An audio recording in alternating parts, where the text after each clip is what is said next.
बघितलं तर त्यामध्ये अभिषेकाबद्दल बोलल्या जातं आणि अभिषेक ज्यावेळेस एखाद्या व्यक्तीवरती येतो त्यावेळेस तो व्यक्ती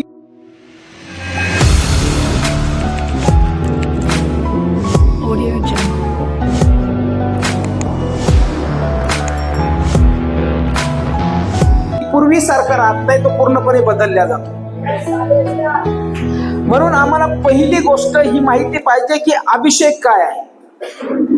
जर आम्ही पवित्र शास्त्र बघितलं, प्रेषितांची कृत्य याचा 10वा अध्याय, प्रेषितांची कृत्य याचा 10वा अध्याय आणि 38 वचन, त्या ठिकाणी येशू ख्रिस्ताबद्दल सांगितलेले.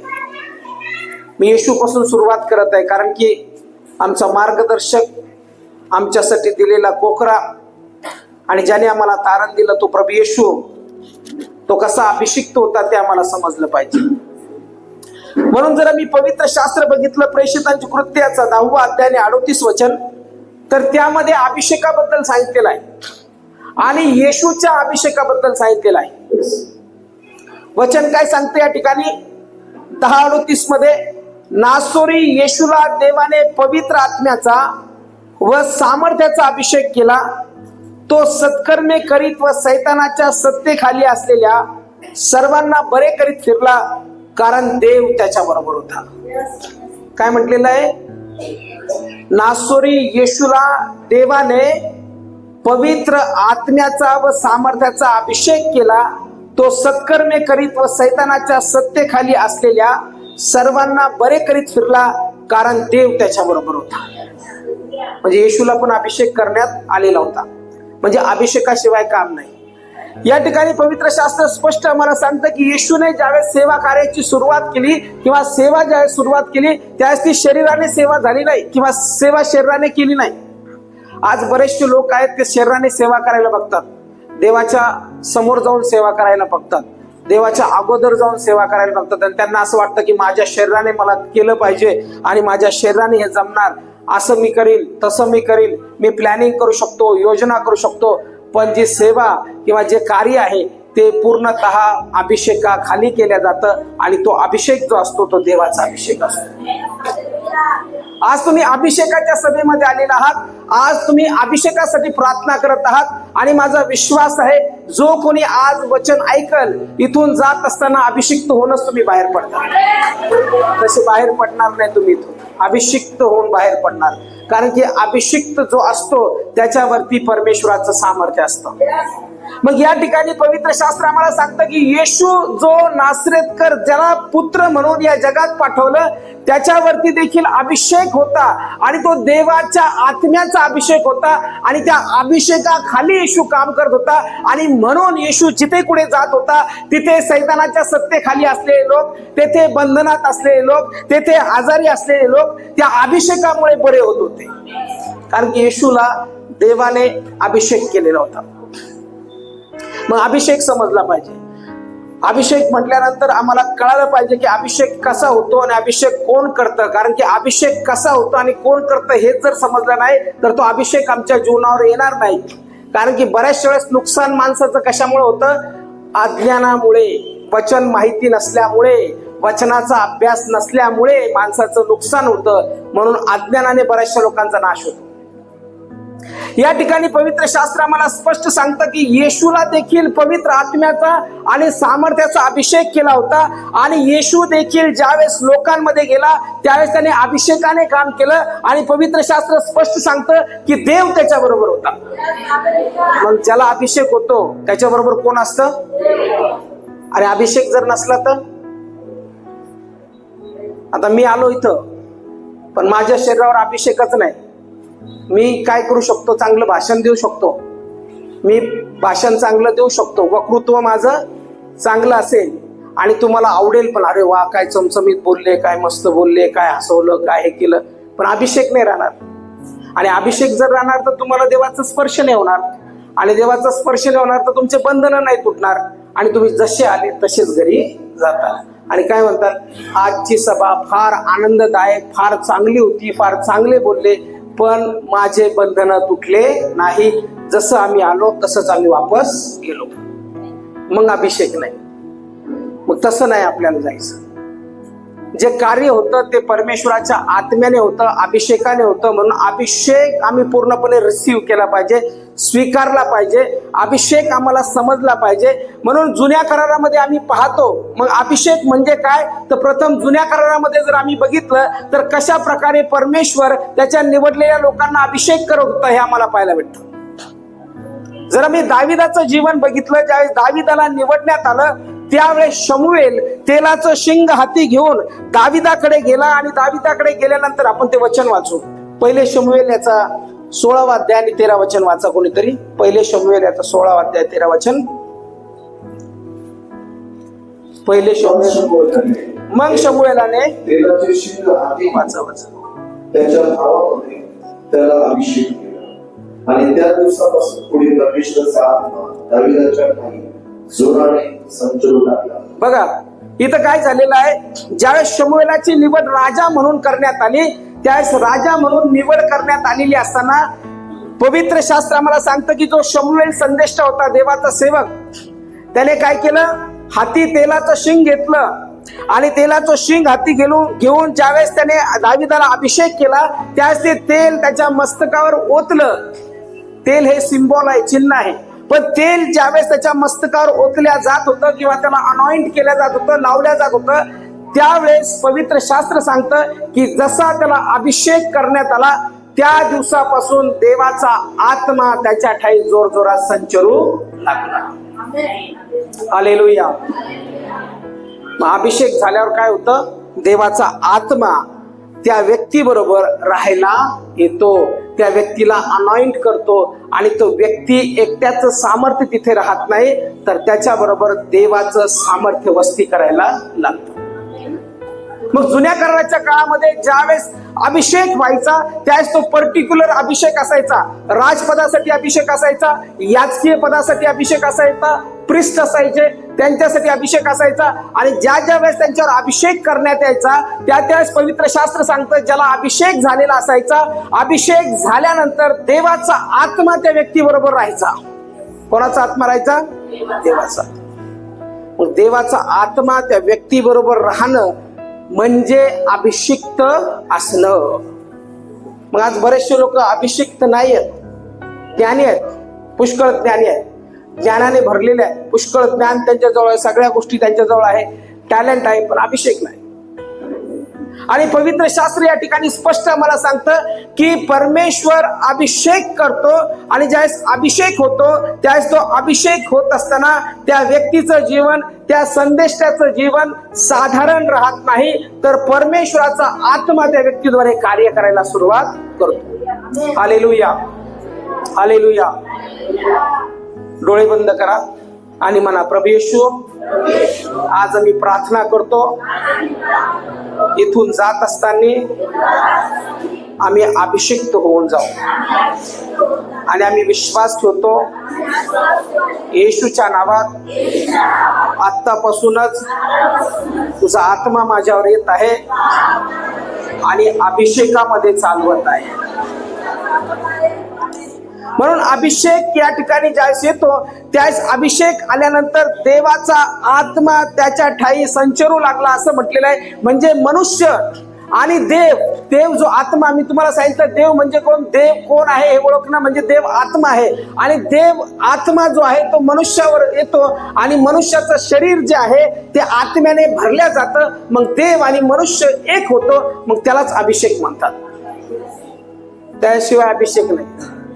मग माझ्या बुद्धीनं, ज्ञानाने, मी पूर्वी पण सांगितलं, मी काम करू शकतो, मी बोलू शकतो, मी ज्ञान देऊ शकतो, पण ते माझं काय होईल, फक्त ज्ञान राहील. आणि त्या ठिकाणी काय राहील, फक्त माझं बोलणं राहील, वक्तृत्व राहील. आणि मला किती येतं ते मी तुम्हाला टॅलेंट दाखवण, किती मी पवित्र शास्त्राचा अभ्यास केला ते मी तुम्हाला दाखवण, पण अभिषेक तुम्हाला जाणवणार नाही.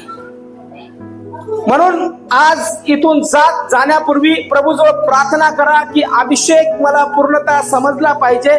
आणि परमेश्वरा, मी प्रार्थना करत आहे, तू माझ्यासाठी आहेस, म्हणून तू देव जो आत्मा आहे त्याची उपासना मी आत्म्याने आणि खरेपणाने करत आहे. मग या ठिकाणी जे एन्व्हायरमेंट आहे किंवा जे वातावरण आहे ते पवित्र आत्म्याचं आहे आणि तो अभिषेक माझ्या जीवनावर येऊ दे असं म्हणा स्वतःला. इथं बसलेले असताना पॉझिटिव्ह बसा. काय म्हटलं मी, पॉझिटिव्ह बसा. निगेटिव्ह बसू नका. प्रार्थना करून आले, करून आले का जस्ट उठले लगेच आले? तसं कधीच यायचं नाही प्रार्थनेला. लगेच उठायचं, लगेच चला चला प्रार्थनेला. पहिले प्रार्थना करायची. देवा, आज जिथं मी जाणार आहे त्या ठिकाणी तुझा आत्मा मला बोलो, तुझा अभिषेक मला हो, तुझं कार्य आजपासून माझ्या जीवनात सुरू हो. मी ज्या विश्वासाने जात आहे त्या विश्वासाने मी स्वीकार करून इथून जाणार आहे. Hallelujah, hallelujah. मग पवित्र शास्त्र आम्हाला स्पष्ट सांगतं की अभिषेकासाठी ज्यावेळेस आम्ही तयार होतो त्यावेळेस अभिषेकासाठी एक समर्पित शरीराची गरज असते. कोणाची गरज असते? शरीराची गरज असते. देव आत्मा आहे आणि देव जर आत्मा आहे तर देवाला या जगामध्ये कार्य करण्यासाठी एका शरीराची गरज असते. म्हणा, देवाला कार्य करण्यासाठी एका शरीराची गरज असते आणि दुष्ट आत्म्याला पण कार्य करण्यासाठी एका शरीराची. कारण ते आत्मा आहे. आत्मा कुठं घुसतो? शरीरात. मग तो शरीरात घुसून माणसाला त्रास देतो. मग आपल्याला चेक करावं लागतं नेमकं माझ्यात कोण वस्ती करतं. जर मी पिडलेलो आहे, जर मी त्रासात आहे, जर आजही माझ्या जीवनात बंधन आहे, आजही मी समृद्ध नाही, आजही मी कटकटीत आहे, त्रासात आहे, तर नेमकं कोणता आत्मा मला चालवत आहे? मी बंधनाच्या आत्म्यात तर नाही. नेमकं माझ्या शरीरामध्ये कोणता आत्मा वस्ती करतो? का मला एवढा त्रास होतो? जर पवित्र आत्मा, देवाचा आत्मा वस्ती करतो ना, अभिषेक मी आहे, तर मी बंधनं तोडण्यासाठी, बंधनं स्वीकारण्यासाठी नाही. हालेलुया. म्हणा, मी बंधनं तोडण्यासाठी आहे, स्वीकारण्यासाठी नाही. कारण माझ्यावरती देवाचा अभिषेक आहे. मग अभिषेक ज्यावेळेस येतो त्यावेळेस अभिषेक काय करतो? बंधनं तोडतो. कारण की अभिषेक आल्यानंतर आपलं एक शरीर जे आहे हे पूर्ण शरीर देवाला समर्पित होतं. तुम्ही देवाला समर्पित होता आणि जोपर्यंत तुम्ही देवाला समर्पित होत नाही तोपर्यंत अभिषेक येत नाही. मग तुम्ही स्वार्थासाठी आम्ही येतो, बस प्रार्थना करा, आरोग्य भेटावं, हे चांगलं व्हावं, ते चांगलं व्हावं, असं व्हावं, तसं व्हावं, बस बस झालं आणि चाललो घरी. अभिषेक नाही तुमच्या जीवनात. तुम्ही फक्त शरीरासाठी येता. शरीराच्या गरजा, जेवण भेटावं, खावं प्यावं, राहावं, संसार चांगला व्हावं, लेकरं चांगले व्हावेत आणि लेकरांचं चांगलं व्हावं, बस. त्याच्यानंतर काहीच नाही. तुमचं जीवन एक सामान्य, जसं आले जगात तसंच तुम्ही मरणार आणि मरणानंतर संपल्यानंतर मग देवाने दिलेला आत्मा परत देवाकडे जाणार. हे चालूच आहे आणि हे चालूच राहणार. पण जो अभिषेक आहे तो अभिषेक ज्यावेळेस येतो त्यावेळेस तो अभिषेक आम्हाला कॉमन लाईफ मधून, म्हणजे सामान्य जीवनातून असामान्य जीवनाकडे घेऊन जातो. अभिषेकाशिवाय काम होत नाही, अभिषेकाशिवाय कार्य होत नाही.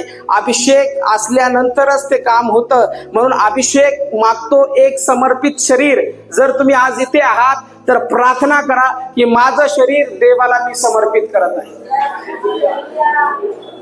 हे शरीर ज्यावेळेस तुम्ही देवाला समर्पित करता आणि शुद्धता आणि पवित्रता बाळगता, प्रार्थनेचं जीवन जगता, तर वेळ लागत नाही त्याचा आत्मा तुमच्यामध्ये येण्यासाठी. आणि ज्यावेळेस तो येतो त्यावेळेस त्याला म्हणतात की हा व्यक्ती मला अभिषिक्त दिसत आहे. हालेलुया. आता तुम्ही कधी कधी काय म्हणता की आमच्या बाजूला ख्रिस्ती राहतात आणि मग ते दारू पितात, ते सिगरेट ओढतात, ते भांडणं करतात, हे करतात. मग ते ख्रिस्ती आहे का? येशू ख्रिस्ती धर्म स्थापन करायला आला का? कुठं पवित्र शास्त्रामध्ये लिहिलं की येशू ख्रिश्चन धर्माचा संस्थापक आहे? नाही. येशू ख्रिस्ती धर्म स्थापन करायला, धर्म माणसाने बनवलं. मंडळीला नाव देखील ख्रिस्ती पवित्र शास्त्रामध्ये नंतर नव्या करारात देण्यात आलं. ख्रिस्त म्हणजे काय? ख्रिस्त म्हणजे अनॉइंटिंग म्हणजे अभिषिक्त. आणि जर एखादा व्यक्ती ख्रिस्ती बाजूला राहतो पण त्याच्या जीवनामध्ये प्रार्थना दिसत नाही, त्याच्या जीवनामध्ये व्यसन सुटलेले दिसत नाही, त्याच्या जीवनामध्ये आनंद दिसत नाही, त्याच्या जीवनामध्ये अभिषेक दिसत नाही, तर तो व्यक्ती ख्रिस्ती नाही. बळच कोणाला पण ख्रिस्ती म्हणायचं नाही. आपण ज्याला नाही त्याला ख्रिस्ती वाचो, हे ख्रिस्ती आहे, ख्रिश्चन. काय ख्रिश्चन आहे? ख्रिस्त म्हणजे अभिषेक. अभिषेक आहे का त्यांच्यावर? रविवारच्या दिवशी धडाडोळ झोपलेले असतात आणि आमच्या बाजूला ख्रिस्ती राहतात. ते कशाचे ख्रिस्ती? ते ख्रिस्ती नाही. खरे ख्रिस्ती तर इथं बसलेले आहे की जे प्रभूचा अभिषेक रिसीव्ह करत आहे.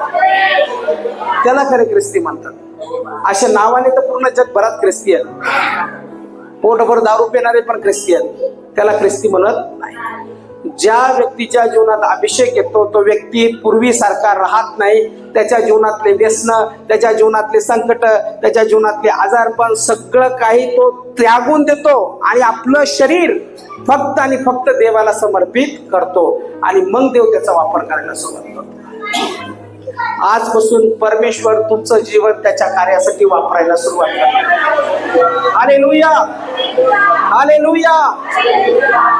कारण की एक समर्पित शरीर ज्यावेळेस आम्ही समर्पित होऊन पूर्णपणे त्याला समर्पण करून पवित्र जीवन जगायला सुरुवात करतो, त्यावेळेस तो देवाचा आत्मा येतो आणि तो देवाचा आत्मा आमच्यावरती स्थिरावतो आणि मग ते शरीर आणि तो देवाचा आत्मा एक होतो. त्यावेळेस ते शरीर जे आहे त्या अभिषेकामध्ये चालायला सुरुवात करतो. तो शरीर अभिषेकात चालायला पाहिजे. तुमच्या गल्लीमध्ये, तुमच्या घरामध्ये, तुमच्या कॉलनीमध्ये चालताना देखील तुम्ही चालले तरी भूत ओरडायला पाहिजे. हालेलुया.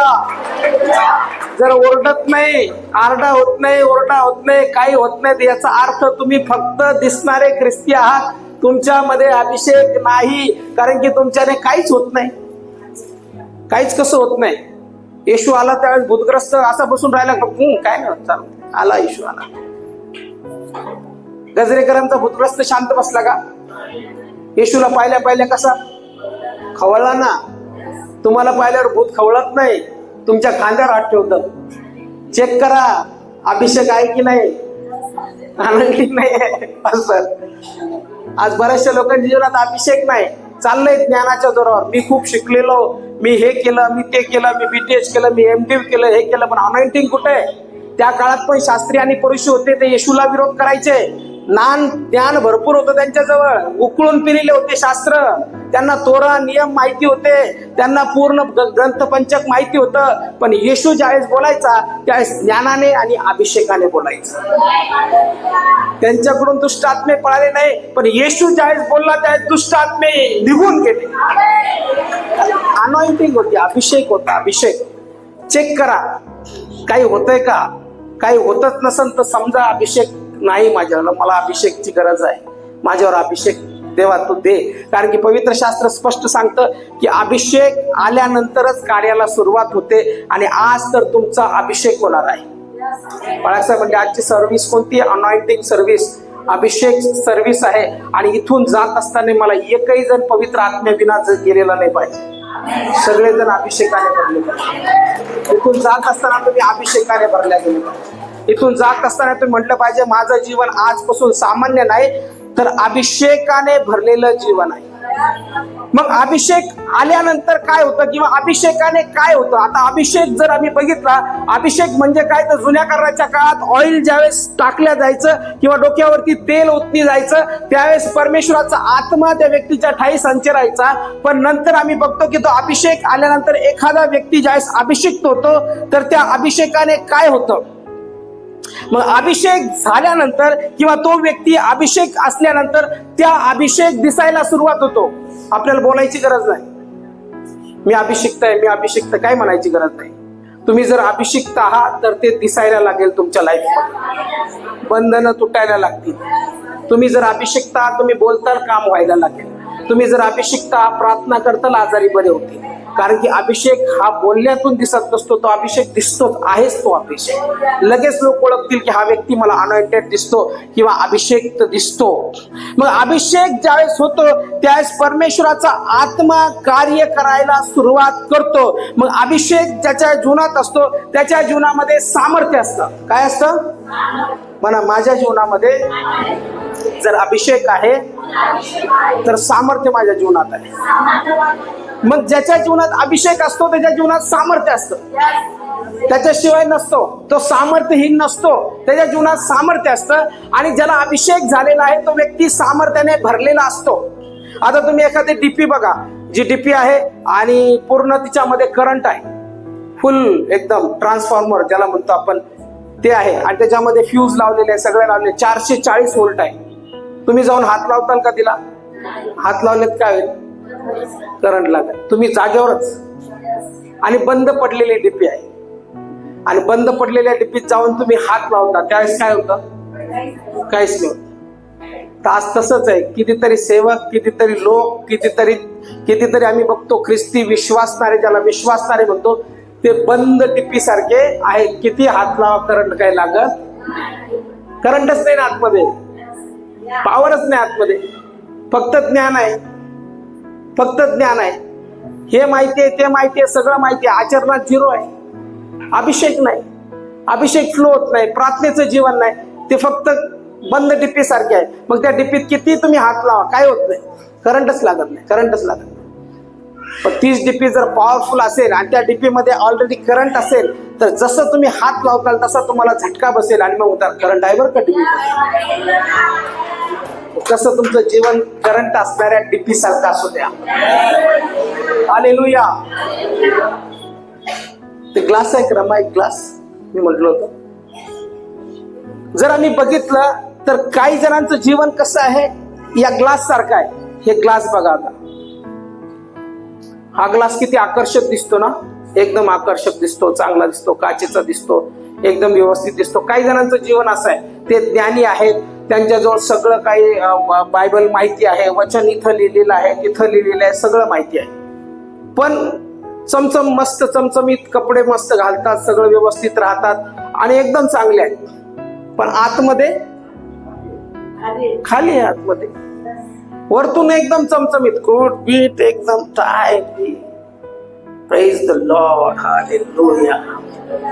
नाही, मी त्यांची ऍक्टिंग करून दाखवते आहे की नाही? Praise the Lord, hallelujah. Brother, प्रार्थना केली का? तुम्ही केली का पहिले? दुसऱ्यांना तुम्ही प्रार्थना केली का?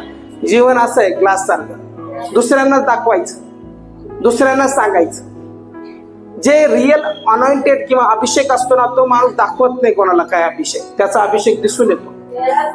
मग असे बरेचसे जण चमचम चमचम चमचम करतात, चमचमीत आहेत, दिसायला वरतून एकदम प्राइज द लॉर्ड, असं तसं, असं केलं पाहिजे, तसं केलं पाहिजे, हे केलं पाहिजे. बोलायला लय टमाटमा, एकदम हुशार. बोलायला लागले त्यांचा हात कोणी पकडू शकत नाही. पण जीवन असं आहे, या ग्लास सारखं जीवन आहे. वरतून तर दिसतं. मी जर म्हणलं मग खोटा खोटा अभिषेक, आता मग मी पॉवर, आरडा ओरडा धिगाणा, या बाळासाहेब याच्यामध्ये आता मी म्हणतो अभिषेक आहे, पाणी आहे, आणि आता हे पाणी तुम्ही प्या, घ्या पाणी, घ्या ना, द्या ना. आहे का पाणी? पाणी आहे नाही. बघा, बाळासाहेब पण खोटी खोटी ऍक्टिंग केली. तसंच चाललंय सगळीकडं. मी अनॉइंटेड, अभिषिक्त तुम्ही घ्या, आणि मग मेंबर लोक पण काय करतात, खोटं खोटं, भरलं भरलं पोट भरलं. पाणी कुठे? नाही, आमचं पाळत म्हटल्यावर पाणी आहे. अरे पण पाणी नाही ना रिअल आतमध्ये, अभिषेकच नाही ना. फक्त ते म्हणले चमचमीत जीवन त्यांनी दाखवलं म्हणून तुम्ही पण, मी म्हणतोय म्हणून नको त्यांना राग यायला, म्हणून त्यांनी पण पिलं आणि दाखवलं हो पाणी होतं, पण पाणी नव्हतं रिअल मध्ये, अभिषेक नव्हता रिअल मध्ये. मग रिअल ज्यावेळेस आपण बनतो त्यावेळेस असं खाली राहत नाही, जे चमचमीत, जे चमकणार तसं राहत नाही. काही काही बोलतात जास्त, करतात कमी, किंवा ज्या जीवन जे असतं ते पूर्ण देवाचं राज्य जे आहे ते बडबड करण्यात नाही, व्यर्थ आम्ही बोलण्यात नाही. देवाचं राज्य जे आहे ते सामर्थ्यामध्ये आहे, आणि ते सामर्थ्य जे आहे ते वरून येणारं सामर्थ्य आहे. ते फक्त ग्लास, रिकाम्या ग्लास सारखं चमचम चमकत नाही. रिअल अभिषेक कसा असतो माहितीये का? पाणी आहे का? द्या ना मला बॉटल. आता रिअल अभिषेक तुम्हाला सांगतो. रिअल अभिषेक ज्यावेळेस एखाद्या व्यक्तीला होतो, मला पाणी टाकायचं, हळूहळू टाक. आता तो प्रार्थना करतो. प्रार्थना केल्यानंतर काय होतं, परमेश्वर त्याच्यावरती त्याचा आत्मा ओतणी करतो. परत प्रार्थना करतो, पवित्र शास्त्राचं वाचन करतो, पवित्र जीवन जगायला सुरुवात करतो. आणि असं करत करत काय होतं, त्याचा अनॉइंटिंग किंवा त्याचा अभिषेक जो आहे पूर्ण भरून काढ, त्याचा अभिषेक जो आहे तो पूर्ण भरून जातो. आणि आता या ग्लासमध्ये, रिकामा ग्लास नाही तर याच्यामध्ये पूर्ण पाण्याने भरलेला ग्लास आहे, म्हणजे हा अभिषिक्त आहे. आता प्या बरं बाळासाहेब पाणी, एक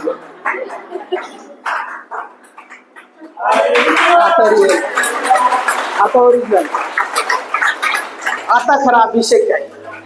ते पण म्हणते नाही, मी रिअल पाणी पिलं आणि माझी तहान भागली. खरंच हा व्यक्तीच्या जीवनावर मला अभिषेक दिसत आहे, कारण की मी त्या आत्म्याने भरल्या गेलेलो आहे. जो अभिषेक असतो ना, तो दुसऱ्यांवरती पण अभिषेक करतो. आणि ज्यावेळेस तो अभिषेक होतो त्याच त्या व्यक्तीचं जीवन रिकाम्या ग्लास सारखं राहत नाही, तर पूर्णपणे ते जीवन भरल्या जातं. म्हणून आज बरेचसे जण आहेत, त्यांच्या जीवनात अभिषेक नाही आणि फक्त बोलणं आहे. पण पवित्र शास्त्र आम्हाला सांगतं की ज्यावेळेस रिअल अभिषेक होतो त्यावेळेस त्या व्यक्तीचं जीवन पूर्णपणे बदलल्या जातं. त्या व्यक्तीच्या जीवनामध्ये सामर्थ्य येतं. जसं मागच्या वेळेस पण मी तुम्हाला सांगितलं होतं, बलाने नव्हे पराक्रमाने नव्हे माझ्या आत्म्याने कार्य कार्य मनुष्याचं नाही. मी तुमच्यासाठी काहीच करू शकत नाही. मी तुमच्यासाठी काही करू शकत नाही. पास्टर तुमच्यासाठी काही करू शकत नाही. आम्ही एक शरीर आहोत. पण या शरीरावरती जो पवित्र आत्म्याचा अभिषेक आहे तो तुमच्यासाठी महान गोष्टी करू शकतो. कारण की जे कार्य आहे ते कोणत्या मनुष्याचं नाही, तर ते कार्य देवाचं आहे आणि देवाच्या आत्म्यानेच ते कार्य होतं.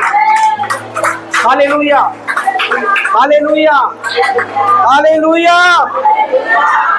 म्हणून अभिषेकाने जू मोडल्या जातं. पवित्र शास्त्र सांगतं की ज्याच्यावरती अभिषेक आहे त्याच्यावरती बर्डन राहू शकत नाही.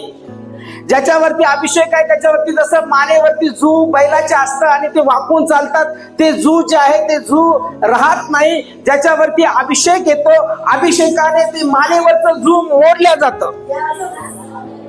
मग आजही मानेवरचं जू तसंच आहे.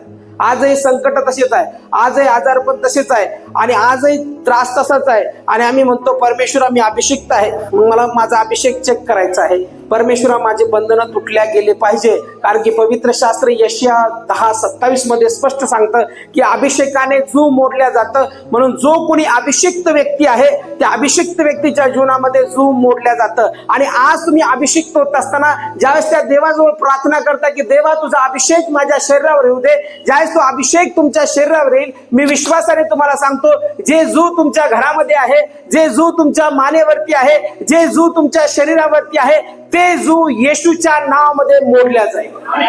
Hallelujah, hallelujah. पण आज येशूच्या नावामध्ये माझ्या मानेवर असलेलं जू देवाच्या अभिषेकाने मोडल्या जाणार आहे. म्हणून देव बरोबर असल्या वाचून आम्ही कोणतं कार्य करू शकत नाही. मग अभिषेक म्हणजे काय, तर स्वतः देव आमच्या बरोबर राहणं, देवाचा आत्मा आमच्या बरोबर राहणं. मग देवाचा आत्मा ज्यावेळेस त्या व्यक्तीच्या जीवनामध्ये राहायला सुरुवात करतो त्यावेळेस ते जू मोडायला सुरुवात होतं आणि परमेश्वर जो आहे तो महान रीतीने भेट घ्यायला सुरुवात करतो आणि परमेश्वराचं सामर्थ्य त्या व्यक्तीबरोबर असतं. मग अभिषिक्त माणसाचं युद्ध कोणाबरोबर असतं? अभिषिक्त माणसाचं युद्ध कोणाबरोबर असतं? शरीराबरोबर असतं. अभिषिक्त माणूस असतो पण फायटिंग कोणाबरोबर करतो? माणसाबरोबर. त्याने असं बोललं म्हणून मी त्याला तसं बोललो, त्याने असं बोललं म्हणून त्याला असं वाटतं एक तोंडात देव ठेवून. कोण बोलतं? अभिषिक्त माणूस. असं वाटतंय ना असं मारावं ना एकेकाला. पाळक साहेब, जर मी ख्रिस्ती नसतो ना बायबल बाजूला ठेवून 2-4 दिले असते ठेवून. अरे तुम्ही आनंदी आहात असं काय बोलता? नाही मग मी शरीरात आलो ना मग मी सगळं विसरून जातो आणि मग मला काय होतं समजत नाही, असं नाही ना. अभिषिक्त व्यक्ती जो असतो, अभिषिक्त व्यक्तीच्या जीवनामध्ये त्याचं युद्ध जे आहे ते कोणत्या शरीराबरोबर नाही. तुम्ही जर मला रागवले त्याचा अर्थ असा नाही की मी तुम्हाला 2 कानामागे फटके देऊन चालल्या जाईल. माझं युद्ध तुमच्या बरोबर नाही. मग अभिषिक्त माणसाने युद्ध ओळखलं पाहिजे. पवित्र शास्त्र सांगतं की जो अभिषिक्त आहे, इफिस याचा 6वा अध्याय आणि 12 वचनामध्ये, आमचे युद्ध रक्त मांसाबरोबर नव्हे तर आमचे युद्ध आकाशातील दुरात्म्याबरोबर, सत्ताबरोबर आणि अंधारातील त्या काळोखातील सत्तेबरोबर आमचं युद्ध आहे. मग सैतान एखाद्या व्यक्तीत शिरतो आणि तो आम्हाला त्रास द्यायला लागतो, मग आम्ही त्याच व्यक्तीला भांडायला जातो. त्या व्यक्तीनं काय केलेलं नसतं, त्याने फक्त अलाउ केलं असतं स्पिरिटला, त्या दुष्ट आत्म्याला त्याच्या शरीराद्वारे काम करण्यासाठी. आणि मग तो येतो आणि त्याच्याद्वारे तुम्हाला जास्त त्रास देतो, तुम्हाला चिडवल्यासारखं करतो. लय प्रार्थना करणारी झाली का, आणि लय शहाणी झाली का, आणि तू तर अशी आहे, तू तर तशी आहे, आणि तुम्ही मला माहिती आहे ब्रदर लय प्रार्थना करणारी झाली का, तुम्ही असे आहात, तसे आहात. आणि मग आपण काय होतो, आता थोड्या वेळ आम्ही बाजूला सरकतो, देवाचं बाजूला ठेवतो आणि आता आम्ही ठोस्याला ठोसा देतो. अभिषेक असा नाहीये. फार लाईफ चेक करावं लागतं, फार जीवन आपल्याला चेक करावं लागतं की रिअल अनॉइंटिंग, खरं अभिषेक माझ्या जीवनावर येतो त्यावेळेस माझं युद्ध जे असतं ते समोरच्या व्यक्तीबरोबर नसतं, माझं युद्ध जे असतं ते लोकांबरोबर नसतं, तर माझं युद्ध जे आहे ते जे दुरात्मी अंतराळात आहे, जे दुष्ट आत्मा आहे, जो सैतान आहे, त्याच्या विरोधात माझं युद्ध आहे आणि मला आत्म्यामध्ये ती लढाई जिंकायची आहे. हालेलुया. स्वतःच्या शरीराने करायला गेला तर तुम्ही फसताल, कारण की तुम्ही जर शरीराला वार करताल तर शारीरिक युद्ध होईल. पण ज्यावेळेस तुम्ही म्हणता की हे युद्ध मी परमेश्वराच्या हाती देतो, त्यावेळेस देवाचा आत्मा ते युद्ध लढेल. आणि ज्यावेळेस देवाचा आत्मा ते युद्ध लढेल त्यावेळेस तुमच्या शत्रू देखत परमेश्वर तुमच्या समोर ताट होईल. Hallelujah, hallelujah. अभिषिक्त स्त्रियांनी, अभिषिक्त बहिणींनी, अभिषिक्त भावांनी आपलं युद्ध परमेश्वराच्या हाती देणं आवश्यक आहे. कारण की बदला घेणारा परमेश्वर आहे, कार्य करणारा परमेश्वर आहे. जर तुम्ही अभिषेकाने भरलेले आहात तर तुमचा बदला घेण्यासाठी परमेश्वर सर्वसमर्थ आहे. Hallelujah, hallelujah. घाबरू नका, परमेश्वर तुमच्या बरोबर आहे. आणि जर देवाचा आत्मा तुमच्या बरोबर आहे तर तुम्हाला हे समजायला पाहिजे की माझं युद्ध तेही गोष्टी बरोबर नाही. पाठीमागं पण मी तुम्हाला सांगितलं होतं, पहिले करिन्थीचा 2 अध्याय आणि 14 वचनामध्ये पवित्र शास्त्र स्पष्ट सांगतं की दैहिक स्वभावाचा मनुष्य आत्म्याच्या गोष्टी समजू शकत नाही. जो देहात वस्ती करतो, दिवसभर मी टीव्ही पाहतो, दिवसभर मी लोकात राहतो, दिवसभर मी गाणे ऐकतो, दिवसभर ज्या सगळ्या गाणे ऐकतो त्या सगळ्या जगिक आहे, तर माझ्या आतमध्ये काय चाललं जातं? जगिकता. निगेटिव्ह लोकांमध्ये राहतो, असं होऊ शकत नाही, असं जमत नाही, हे होत नाही, करता येत नाही, हे नाही ते नाही, जमत नाही. माझं शरीर तेच स्वीकारतं, कारण की माझ्या शरीराला सवय पडते जगात राहण्याची. आणि मग असा जगिक माणूस, असा दैहिक माणूस, आत्म्याच्या गोष्टी त्याला समजत नाही, कारण की त्याचा वचनाचा अभ्यास नाही, वचन वाचलं नाही, प्रार्थना केल्या नाही, प्रार्थनेच्या सामर्थ्यात वाढला नाही. आणि प्रार्थना नसल्यामुळे, प्रार्थनेचं जीवन नसल्यामुळे अभिषेक नाही. आणि अभिषेक नसल्यामुळे तो जरी प्रार्थनेला येत असला तरी त्याचे चान्सेस असतात की जर त्याची प्रार्थना ऐकल्या गेली नाही तो देवापासून दूर जाईल. म्हणून आज कितीतरी लोक बॅकस्लाइड आहेत, त्यांना वचनच समजलं नाही. देवाने काम केलं, देवाने प्रार्थना ऐकली तरच देव, आणि देवाने जर प्रार्थना ऐकली तर देव नाही. कोणी सांगितलं तुम्हाला? कोणी सांगितलं? मी या रविवारी पण चर्चमध्ये उपदेश केला, देव आमचा नौकर नाही. देव नौकर नाही. काही लोकांनी फक्त देवाला नौकरासारखं बघितलं. देवा हे कर, हा देवा आमच्या मुलाचं असं आहे, प्रार्थना कर, आम्ही ऐकतो. देवा मी आजारी, मला असं कर, हे करतो. पण आपण त्यासाठी काय केलं? आपलं जीवन समर्पित राहिलं का? प्रार्थना तेवढ्या केल्या का? अभिषेक तेवढा मिळवला का? देवाच्या सानिध्यात त्याची स्तुती आराधना केली का? ते 0. आणि आम्ही मागायला 1 नंबर. मग पवित्र शास्त्र आम्हाला स्पष्ट सांगतं की शारीरिक मनुष्य किंवा दैहिक मनुष्य ज्याला फक्त देहाच्या गोष्टी कळतात, त्याला आत्म्याच्या गोष्टी समजत नाही. त्याला किती तुम्ही सांगितलं तर त्याला आत्मिक जीवन असावं लागतं. मग अभिषेक अशालाच होतो की जो व्यक्ती आपलं जीवन परमेश्वराला समर्पित करतो, आणि ज्यावेळेस तो समर्पित करतो, पूर्ण जीवन देवाकडे, सगळ्या गोष्टीसाठी देवावरती अवलंबून राहतो, त्यावेळेस परमेश्वराचा अभिषेक त्याच्या जीवनावर येतो. मग आज तुम्हाला अनॉइंटिंग होत असताना, अभिषेक होत असताना तुम्ही म्हटलं पाहिजे की आज मी माझं शरीर माझ्या देवाला समर्पित करत आहे. आज माझं शरीर मी पूर्णतः देवाच्या हाती देत आहे. मी माझ्या परिवाराचा विचार करत नाही, मी माझ्या समस्येचा विचार करत नाही, मी अडखळण्याचा विचार करत नाही. आज अभिषेकाची सभा आहे आणि प्रभू मी इथून जात असताना अभिषेक घेऊन जाणार आहे. आणि जो कोणी अभिषेक घेऊन जाईल, मी तुम्हाला विश्वासाने सांगतो, तुमच्या घरात तुमचे पाऊल पडता क्षणी तुमच्या घराच्या समस्या निघून जातील. अभिषेक तुम्ही घेऊन चालले ना. माझा अभिषेक मी घरी घेऊन चाललो, पण आज तुमच्यावर जो अभिषेक होणार आहे तो अभिषेक तुम्ही घेऊन जाणार आहे. आणि जसा तुम्ही तुमचा अभिषेक घेऊन जाता त्यावेळेस तुमच्या घरामध्ये शांती आणणारा किंवा तुमच्या घरामध्ये बरकत आणणारा परमेश्वराचा आत्मा तुमच्या बरोबर त्या अभिषेकाने जात आहे. आणि जर परमेश्वराचा आत्मा अभिषेकाने तिथं जात आहे तर ते बंधन तुमच्या जीवनात राहणार कसे? ते तुटल्या जातील. तुम्ही अभिषेकता. तुमच्यावर अभिषेक आलेला आहे. अलाव करा पवित्र आत्म्याला. पवित्र आत्म्याच्या काळाची गरज आहे. आमचं जीवन अभिषेकाने भरल्या जावं. जे दुष्ट आत्मे आहेत ते तुम्हाला घाबरलेच पाहिजे. जे दुष्ट शक्ती आहे ते तुम्हाला भिल्याच पाहिजे. जे बंधन आहेत ते तुमच्या द्वारे निघलेच पाहिजे आणि परमेश्वराने महान सुटका आणली पाहिजे तुमच्या. रबा माखा दिशा शांदारला रबा रबा सिंध बानियारा सिहारला. आज या ठिकाणी अनेकांना परमेश्वर अभिषिक्त करणार आहे. आजपासून तुम्ही पूर्वीसारखे राहणार नाही. अभिषेकाने तुमचं जीवन भरणार आहे. रबा माखा दिशा शांदारला रबा सिकते के बा शांदारला रबा सिंध बानिया. अनेकांच्या जीवनावरती पवित्र आत्मा येत आहे. शारीरिक बंधने तुटल्या जात आहे. दुष्ट आत्म्यांना आज्ञा करतो मी येशूच्या नावात सोडा शरीर. ही जागा सोड येशूच्या नावामध्ये. आणि पवित्र आत्मा या ठिकाणी अनेकांच्या जीवनावर. रबा माका दिशा शानदार रबा सिके देके बा सिके देके बा सिके देके बा सिके देके बा. रबा माका दिशा शानदार रबा रबा रबा माका दिशा. येशूच्या नावामध्ये येशूच्या नावामध्ये दुष्ट आत्म्याला धमकावतो. पवित्र आत्म्याचं सामर्थ्य गवतो. रबा सिंध पानिया रबा माका दिशा शानदार रबा बाबा बाबा. पवित्र आत्मा तुमच्यावरती येत आहे. अगदी स्वरूपाने तुमच्यावरती येत आहे. तुमचं जीवन आजपासून बदलल्या जात आहे.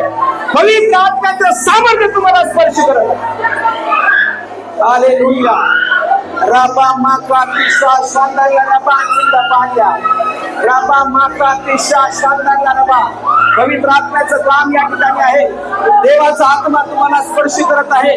जो ऑनलाईन बघत आहे त्यांच्यासाठी देवाचा आत्मा तुमच्यावरती येत आहे. देवाचं सामर्थ्य तुमच्यावरती येत आहे. जे कोणी आर्थिक विवंचनेतून जात आहे, फायनान्शियल ट्रबल मधून जात आहे, आज जो भाऊ प्रार्थना करत आहे फायनान्स साठी, येशूच्या नावामध्ये त्याचा फायनान्स बदलत आहे.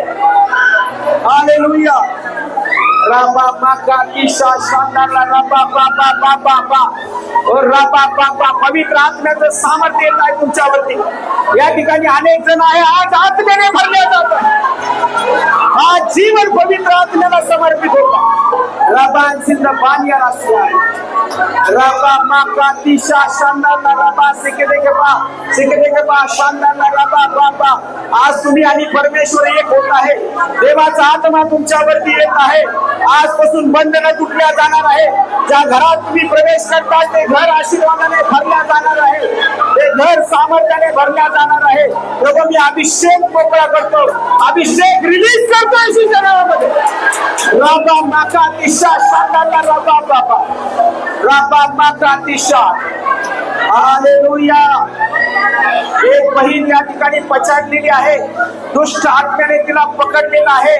आज मी आज्ञा करतो त्या बहिणीसाठी येशूच्या नावामध्ये सर्व जे करणी बाधा जे करण्यात आलेली आहे, जे खाऊ घालण्यात आलेलं आहे, ते आज उलटीच्या द्वारे येशूच्या नावात बाहेर पडत आहे. शरीरातून बाहेर पडत आहे. शरीरातून येशूच्या नावात.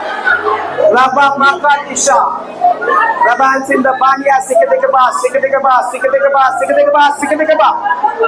रबा सिंध बानिया रासिहारला. हालेलुया.